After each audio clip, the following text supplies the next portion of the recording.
Bonjour à tous, bonjour à toutes et bienvenue dans TAC24. Au sommaire cette semaine, des vêtements qui lisent dans nos pensées, nous protègent des agressions extérieures ou encore nous aident à devenir plus écolo. Les matières du futur inspirent les créateurs et font bouger les lignes de la mode. Textile Tech, c'est à suivre. Et puis les exosquelettes reviennent dans Test 24. On ira en Australie où ils peuvent être contrôlés par la pensée. Et puis on s'interrogera sur les applications plus terre à terre. Des mots dans un instant. Mais d'abord, on est entouré aujourd'hui de créations véritablement extraordinaires en plateau. Un kimono musical et puis une robe littéralement seconde peau, puisqu'elle réagit aux humeurs des personnes qui l'entourent. Deux modèles de l'exposition Wearable présentés à la Gaîté Lyrique à Paris, des textiles high-tech qui inspirent de plus en plus les artistes. On a déjà parlé évidemment des vêtements qui mesurent nos performances et de ce type de textile, ça c'est le Quantified Self. Mais aujourd'hui, le prêt-à-porter du futur va plus loin et il peut nous emmener au-delà des étoiles, Guillaume. Oui, le vêtement peut être le meilleur ami de l'homme. C'est en tout cas ce que a réalisé l'artiste Behnaz Farahi. Il l'a prouvé à travers un projet Caress of Gaze. Alors, ce projet, il s'appuie sur une cape totalement reconstituée et imprimée en 3D. Cette cape, elle n'est pas passive puisqu'elle s'appuie sur une caméra qui va détecter les mouvements autour d'elle et elle va s'agiter. Bref, elle va reproduire elle-même des émotions. Vous avez derrière moi un kimono musical que l'on doit à l'artiste française Lynn Sanson. Alors ce kimono, il va reproduire selon des sons de harpe, des sons de piano. Et puis juste à côté de moi, il y a la création la plus dérangeante, en tout cas celle qui heurte. On est vraiment dans la Uncanny Valley, en fait, qui est décrite par le japonais Masahiro Mori, puisque à partir du moment où une création artificielle se rapproche de l'homme, eh bien vous avez cette petite sensation de malaise. En même temps, un vrai chapeau, parce que vous avez donc cette recréation de sentiments de peau avec la veine. C'est-à-dire que là, lorsque je vais m'approcher de cette peau, lorsqu'elle va détecter ma présence, eh bien, elle va s'agiter. Là, vous voyez une veine en fait qui se gonfle, la tension qui monte.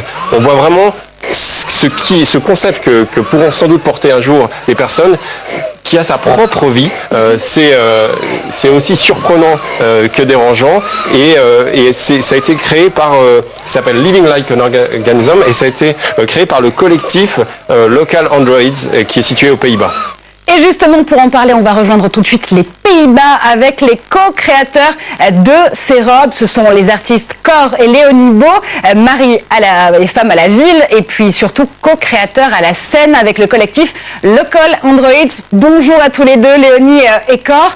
Votre univers s'inspire de la science-fiction, s'inspire d'Hollywood. Est-ce que c'est justement là où vous avez puisé l'inspiration pour cette robe absolument incroyable?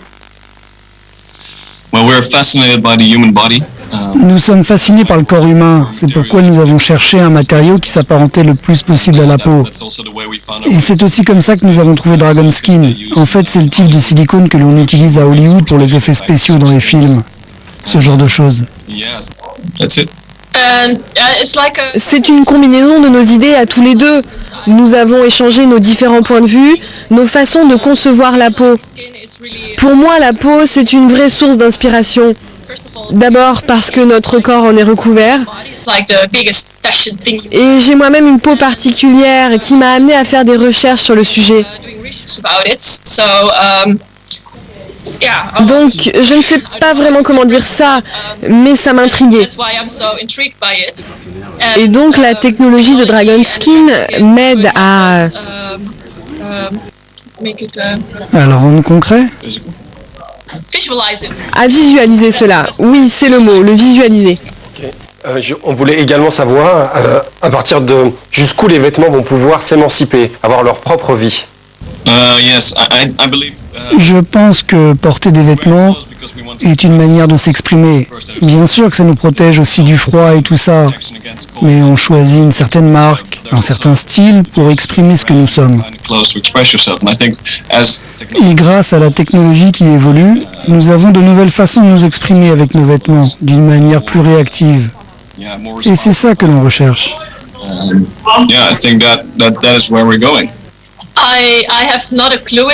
Je ne sais pas vraiment de quoi demain sera fait.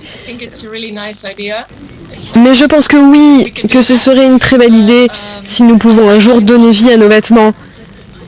Mais je ne sais pas vraiment, des vêtements finalement seront toujours des vêtements. Mais en tout cas, j'aimerais beaucoup, oui. I wish so. Merci infiniment à tous les deux. Évidemment, on continuera à suivre les créations du collectif Local Androids et on revient évidemment avec vous, Guillaume, en plateau, parce qu'on a parlé de toutes ces fonctionnalités donc créatrices vraiment et à l'origine de nouvelles inspirations pour la mode, mais il y a aussi finalement d'autres applications, d'autres surprises, des robes écolo par exemple qui vont pouvoir garder de l'oxygène, ça c'est assez étonnant, des habits qui auraient la capacité donc de devenir des habits green tout simplement. Oui, c'est le projet Project Herself Dress qui a été que l'on doit aux Anglais Ellen Storey et Tony Ryan. En fait, cette robe va s'appuyer sur le 4 clos. Le 4 clos, ça ressemble en fait à une lessive, mais au fond, ce matériau est riche en dioxyde de titane, et ce dioxyde de titane, il va capturer l'oxyde d'azote, littéralement. En fait, ce qui est intéressant, c'est que chacun de ces prototypes va pouvoir capturer l'équivalent de la production en CO2 d'une voiture par jour. Et puis alors, des textiles truffés de capteurs, c'est donc on l'aura compris, mais est-ce que ces vêtements peuvent aller jusqu'à nous protéger ?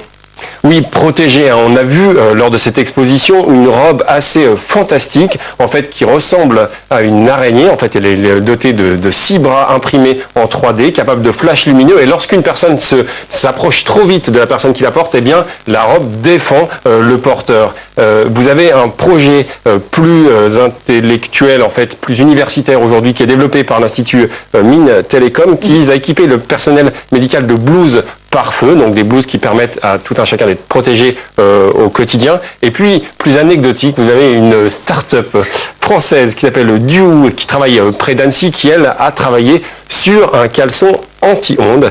Voilà, alors ce caleçon qui est doté d'un tricot très agréable à porter. Vous l'avez testé peut-être ? Voilà, je l'ai testé. Et bien en fait, il est doté de filaments d'argent. Ces filaments d'argent vont recréer ce qu'on appelle un dérivé de la cage de Faraday. Et cette cage de Faraday va totalement imperméabiliser, si on peut dire, ce caleçon et la personne qui porte ce caleçon des ondes électromagnétiques, ces ondes qu'on a au quotidien à travers le téléphone portable notamment. Guillaume Gralet, imperméabilisé. Test 24, tout de suite se projette dans d'autres types peut-être de vêtements, d'exo-vêtements, les exosquelettes.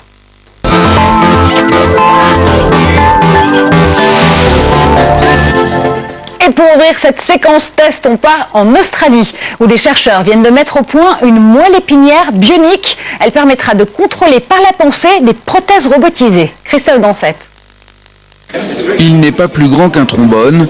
Les chercheurs de l'université de Melbourne l'ont baptisé le Stenrod. Pour les handicapés moteurs, cette technologie pourrait représenter un immense espoir.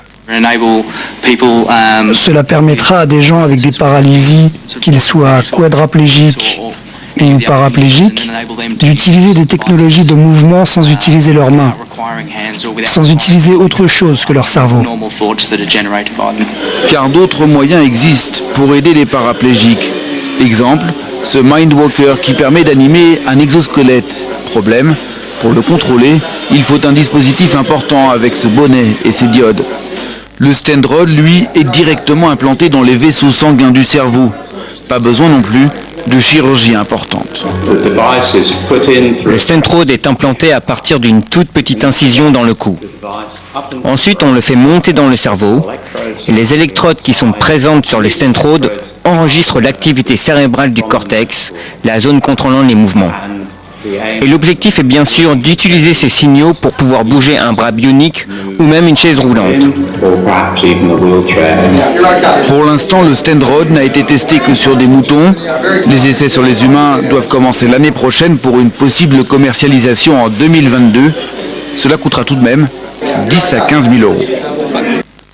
Et retour en plateau pour aller plus loin avec un exo, Guillaume, puisque cet exosquelette qu'on souhaitait montrer aujourd'hui en plateau, qui s'appelle Exos, qui est un prototype sorti des laboratoires de cette start-up lyonnaise, vous le portez. Alors, j'ai envie de dire, est-ce que ça fait pas trop mal de prime abord ?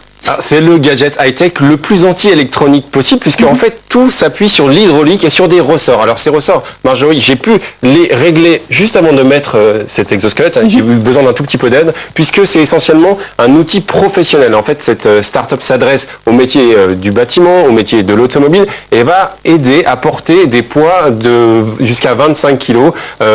C'est assez probant. Vous voulez qu'on fasse une petite démonstration peut-être ? Je vois comme par hasard une chaise entre nous. Je vais tenter de la soulever. Attention, ces bras musclés vont tenter de m'aider. Et alors honnêtement, c'est vrai que elle est quand même relativement lourde. Est-ce que vous arriveriez à la soulever beaucoup plus facilement que moi? Et je risque d'avoir besoin d'un massage après, ceci dit. Mais... Alors, je vais essayer tout de suite. Hop. Effectivement, je sens que je porte quelque chose. Oui. Mais j'ai pu régler, grâce à une petite poire ici, la position par rapport... Grâce à une petite poire qui est juste là, je vais vous montrer. La position de l'exosquelette par rapport à mon dos. Et je ne ressens pas, franchement, une très grande douleur. C'est assez bien fichu. C'est comme si quelqu'un m'aidait, en fait, pendant que je suis en train de porter cette chaise. Donc, pari gagné pour cet exosquelette low-tech, si j'ose dire. Mais il y a d'autres inspirations aussi en ce moment au niveau de ces squelettes qui peuvent être également robotisés.